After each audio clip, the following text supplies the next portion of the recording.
Strategy consultant, Dikpo Oyewole, thank you also for joining us. Good morning.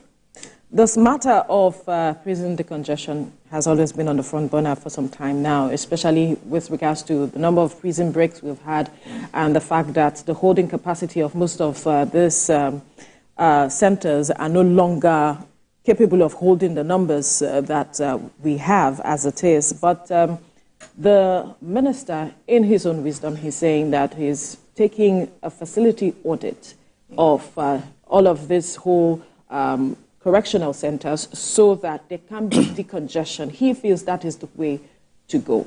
What say you to that?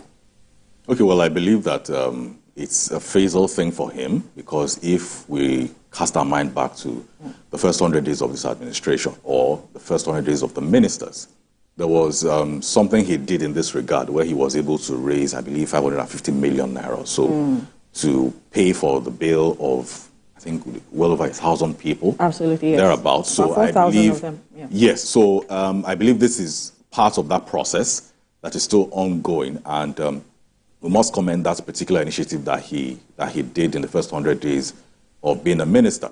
But that being said, it's a more systemic issue, and I'm hoping that this is just one of the processes in place to ensure that we decongest the prison facilities that we have, because I'm sure for him to have come about saying he wants to raise over $500 million naira to bail people out, then he understands that there are a lot more people still within the system that are there because they can't pay bail, that are there because of very little technicalities, why they're still there. So some are not even meant to be there. Some are not meant to be there in the first place. Yeah. So I believe that there's a more holistic approach, which we are hoping that they will be looking at, and we'll definitely be having a conversation about today. But looking at renovating the structures to ensure that there aren't at least prison breaks is also part of the process we need to look at, because for all intents and purposes, we out here, we also have to be kept safe from the ones that just want to break out before they're adequately released by the law. In fact, it reminds me of one of the correctional centers that the walls actually collapsed as a result of rains. That was some months ago that happened. But Ziggy, the minister says that we don't throw solutions to unknown problems. We know the root cause of issues and we find solutions to them. When you look at this matter critically, at the root is an audit. What part of what we should be addressing? Yes, I think it's the right step at the right direction. And look, we must begin to know why that facility is meant for those people. It is a way of trying to reorient them from their initial mindset to a better mind. Okay, and like the name depicts, it is a correctional facility, center, or services where when issues you had ab initio was not good for the society, when you get there, ideas, your mind will be changed that will be fit to reabsorb you into the society when you are done with your jail terms. And that will not deviate from the purposes for which that facility is meant for. If it is not made conducive for the inmates, you are inviting more troubles. Because if it is a facility where they go to have a rethink, where they go to have a new mind, where they need to inculcate new ideas into their life, because that was the reason they came there, was because they were no longer fit for the society. Now they are brought in there to a kind of tutor them or correct their minds. So if it's not meant for that purposes, then the idea had failed ab initio. Okay? And you know, like he said, so many people who were there were not supposed to be there in the first place. So there's this holistic approach that will deeply look into errors that they were brought in, why they were brought in, okay? Because so many people we heard many times that they don't supposed to be there. The offenses they committed are not fit for their being there. So I think the judiciary, all the arms of government that are linked to taking people into these correctional centers should actually work harder to know why they should not be there, to know why they should be there, and because there are issues, there are little mistakes that don't supposed to attract anyone to that place. But when you lock up everyone into the place, we are looking for more troubles. And the decongestion is another issue. That place is overpopulated. So many of the facilities we have are no longer fit to accommodate the numbers of inmates. Hence, we're having jailbreaks everywhere. Okay? So, and, you know, I've heard so many people who talk about, look, I prefer going to jail in US. You know, do you understand the logic? Yeah. The logic is that when you are there, in fact, your mind will be reset. You'll be productive. Yes, you'll be productive. And you know, when you get to certain places, people even graduate, they attend schools.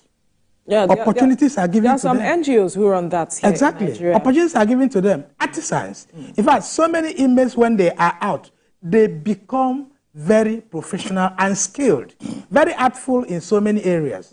Okay? And that is the conducive nature of how the place is supposed to be.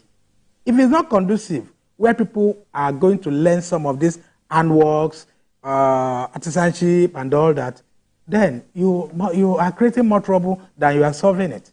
Absolutely.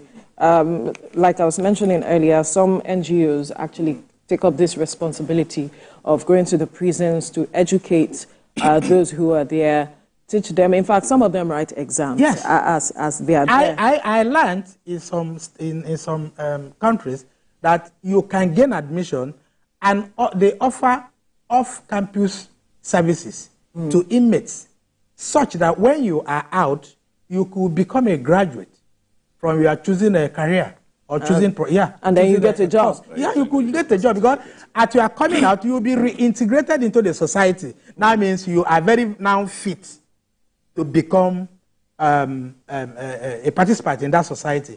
And the idea is that because it's a correctional center, you get there to actually reset your mind and reorientate you into the best way the society could accept you. Absolutely. We'll get back to this matter of reintegration because that's also a major concern. Yes. Where some persons do not get jobs. You see some forms, they'll ask you, have you gone to prison before, and all of those things. Exactly. So some form of making some persons not feel good about themselves and all of that. But let's get back to this matter of decongestion. There are those who said, like we rightly pointed earlier on, that there are some persons who are not supposed to be there.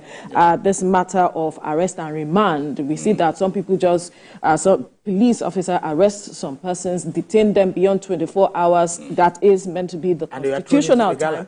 And they are there for as long as possible until perhaps help comes for them as it is. And there are those also saying this matter, we need to look at it critically, the blatant abuse of this matter of arrest and remand where we are not adhering to the laws as it is. Well, it goes back to there being consequences for these types of actions. Because the question is, folks that were arrested and were kept beyond the time they were supposed to be there legally, who were the people that effected the arrests? Why were they there for that long? What are the consequences for the persons in charge or that made sure that that person was there beyond the time they were supposed to be there? So have we ever heard or come across any time where there's been consequences for such actions? Personally, I haven't heard of it. I haven't seen one. So until we are able to take it from that particular level itself, going into the correctional facilities themselves is going to be a bit of a challenge, because in some cases you go to some police stations and then you find that some folks have been there for more than 24 hours or more than the time they ought to be there for very frivolous reasons. So until we're able to address it from that particular phase, saying that you are arrested and detained for more than 24 hours, some people get charged to court straight from there. They've not spoken to anybody. There's no bail option. There's no nothing. And you see a lot of people, they get to court and they're very confused, and they're wondering what's going on, why am I here? And the next thing you know, they're sentenced and you're thrown somewhere, and they are there every day. You have different NGOs go there, you have different organizations go there, and they keep telling people that they don't know why they're there. They shouldn't be here for these reasons. So we need to also add to the audit that is being done, the entire process. So it shouldn't just be an infrastructural audit. It should be the audit of the entire process. What would lead someone to be in those facilities? Because now we're talking about decongestion. Yeah. So are we then looking to have more people in there first before we're talking about having the ones that are there to be out? So we need to also address the entire process from point A to point D. From the point of arrest, what is going on, to where they get charged to court, to where they get sentenced, to where they get in there. What are the things, are there things that we need to address in our laws? Is it a legal issue? Is it a legal issue, or or there are issues of abuse, there are systemic challenges? These are things that should be included in the audit and shouldn't just be an infrastructural audit. The audits that would make all of this to be more effective and to achieve the objective of actually decongesting these facilities is to audit the entire process itself and not just saying we're renovating facilities and all of that. So we're hoping that they're auditing the processes. I mean, I'm saying this, giving them the benefit of doubt because of how they started off. I mean, like I said, that they were able to raise money from outside government coffers to ensure that they got a lot of people out of it. So we're hoping that they're also looking at the entire process to ensure that if you're not supposed to be there, you shouldn't be there. If you're supposed to be there, what is going on? Are you actually being properly rehabilitated? Because now they're being called correctional facilities. They were never called that for a very long time. Yeah. I can't remember if it was this administration or the tail end of the last one that they changed the name to correctional facilities. And then some of us said, if they are truly correctional facilities, what are the things that do go on in there while they're there? Because you mentioned that NGOs go to places like that to teach them and all.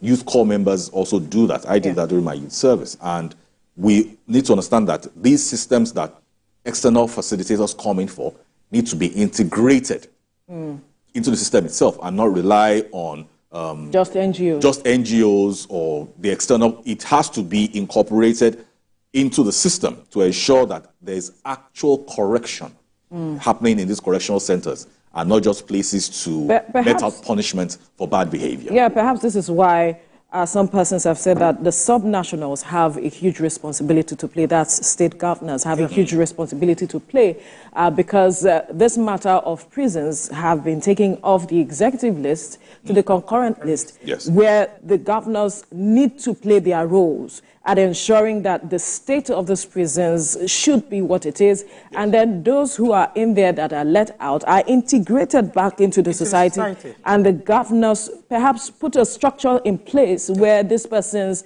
are not just wandering around and then find themselves going back into the prisons again, but addressing the issue. One funny thing about some of these processes is that each time someone, an inmate or someone who has been set free, is out of that hook, you'll find a person committing more crime than took him there ab initio.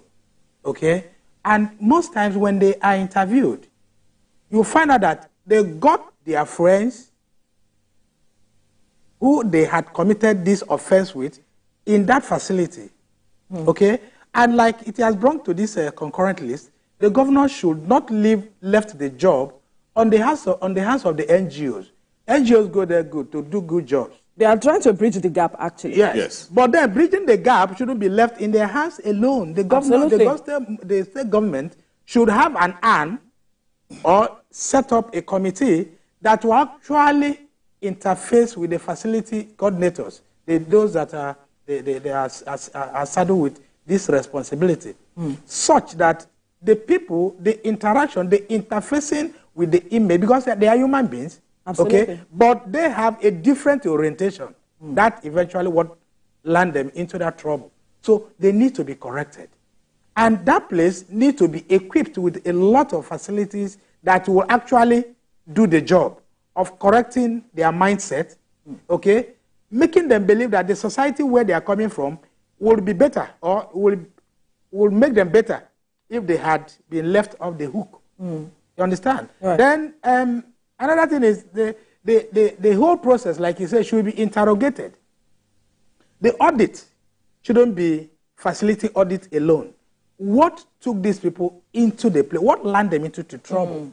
Some flimsy, if you go to police stations, you will be amused. You will be surprised at certain cases that wouldn't ordinarily warrant anyone to go into these facilities. But it is allowed to accumulate such that before you are taken to the law court, before you know it, you find yourself. And that's why so many of them will ask questions. Why am I here? I don't know what I did. So the whole process should be interrogated. Then the facility managers, the officers, should be friendly, because I've visited that facility before. Not once, not twice.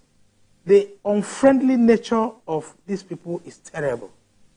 Yes, I must say it. Because each time you actually, they are human beings like you. But their orientation eventually went wrong.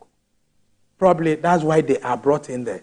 And interacting with them, getting to know troubles, why they are there, and how to solving it will create this, will bridge this huge gap. Okay? Because if they are not properly trained, if they are not properly managed when they are brought in, they might go out worse than they came in. And those are what we're having today. Most of the criminals we're having outside here today, most of them have served jail terms. We've had so many times where you had someone who was released just a year ago, few weeks ago, now went into crime. It doesn't supposed to be so. It doesn't supposed to be so. What is supposed to be is when you are out of that place, being reintegrated into the society makes you a better person. The society has to offer you much better opportunity to rediscover yourself, which the process had started from the facility. Yeah. Understand? So if it is not that way, we failed in that regard. Because if the correction didn't start there and onward to the society in where he will be reintegrated into, he will become a worse person. Because when they get there, they interface with worse human beings. They interface with colleagues, all kinds of people. And when they're out, they regroup worse than they will regroup to commit worse atrocities that they've had that landed them to that Perhaps place. We need to interrogate what the missing link is with regards to these people getting the right kind of correction they should get while in the correctional facility. Yes. So I'm glad you asked that question. And I'll try to prefer one or two solutions to it using one or two personal examples. So when I was serving many years ago, we went to like 2 or 3 correctional facilities. And they had the male section, they had the female section. So what we did was we went to the male section, we tried to teach them computer, hardware, engineering, all of that, how to repair computers. And then for the females, we tried to teach them how to use Microsoft PowerPoint, Word, and Excel, so that when they're out, they could do clerical jobs. When the men are out, they can always fix your computer. They burn a CD. That was back then when people could burn CDs and all of that. So, and you'd be surprised the interest these guys had in this thing. I was in the Word, PowerPoint, Excel group teaching the ladies, and we had tests, we conducted tests for them. There was a particular lady that her experience has always stood with me because at the time she was 18 years old. She couldn't read, she couldn't write. 18? At 18. She couldn't read, she couldn't write. But she could all but have a photographic memory. So when we conducted tests for all of them, hers had to be oral. She got the highest marks. Now, when you're talking to them in class, it's like she's not listening. But she had almost perfect recall. And a lot of us were asking questions. Why are you here? Leave out the fact that maybe you can't read or write, but you have an amazing memory. Why are you here? We saw some women, their mothers there. We saw people's sisters that were there for different offenses. Of course, we were giving strict rules and guidelines on how to engage them, not to ask personal questions and all of that. Just conduct our business and go. I cited those examples to let us understand the importance of bridging that particular educational gap there. There were some of them that we literally had to start teaching 100 tensor units. Adults, yes. Right there. While some folks were doing the MS Office trainings, there were some that were teaching additions and all of that. All of them above 18. Now, the other experience we had, same thing when I was serving them, was there was a juvenile youth detention center, which I also hope they are included in that 256 that they are auditing. And piggybacking off what he said with how they've been treated in there, it was most disheartening what we saw, because for the littlest offenses, they were beaten and punished for what we deemed unnecessary. Yeah. Because these young boys were literally just boys. They were under 18. That's what the particular facility is for.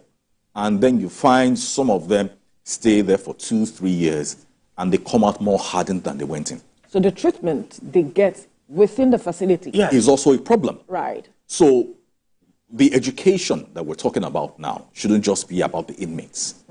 It should be about their minders, their officers.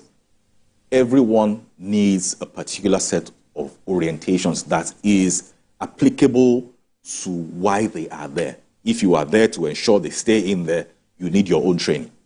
If you are in there because you need to stay in there for a particular period of time, you need to be there, be trained, so that you are a productive member of society when you leave. In that particular juvenile facility, we went in there to teach them same thing about computer stuff, and they were told, we're particularly asked that if our computers were connected to the internet, we're not going to be allowed. Why? Some of them were there for internet fraud. 12-year-olds, 11-year-olds, 13-year-olds. We saw a particular 14-year-old there at the time, I'm sure he should almost be 30 by now. He was you could tell he was very hardened. Had tattoos on, had a very hardened disposition. Now, I'm not saying he necessarily got that in there, but has the facility also helped to soften him up? Right. I doubt it. It hasn't. So, since it's been taken off the executive list to the concurrent list, I would hope that the governors, now I don't think they need to set up a different committee, because then all of money starts going into that. We have ministries of education. There is no reason why ministries of education cannot carve out an arm to say that they are a prison reform educational system, whatever name they want to call it, to ensure that there's a particular curriculum that gets delivered first to the ones in the juvenile detention centers, so that even if it is to get them from there to go and write WAEC, to go and write GC, to go and write JAM. So whenever they are done with their sentence and they don't get to move to the prison for adults, so when they are out at 17, 18, they can at least have a semblance of a future.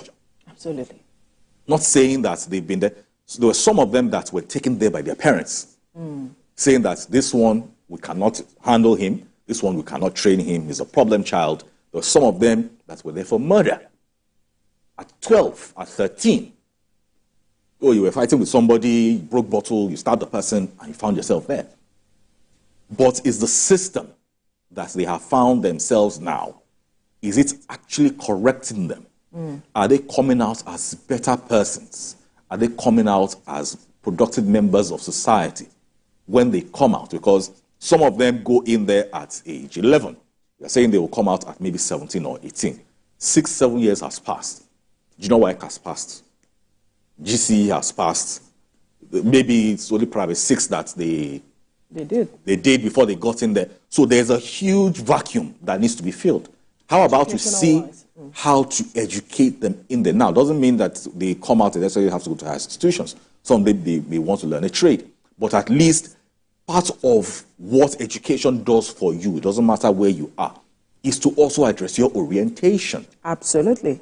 So if we're saying that we need to address their orientation and correct them adequately, we must see how to infuse proper standard education into the systems. Now, even if we're saying that, okay, because you're in there, we haven't figured out the modalities to write junior WAEC and all of that, can we have past questions given to them?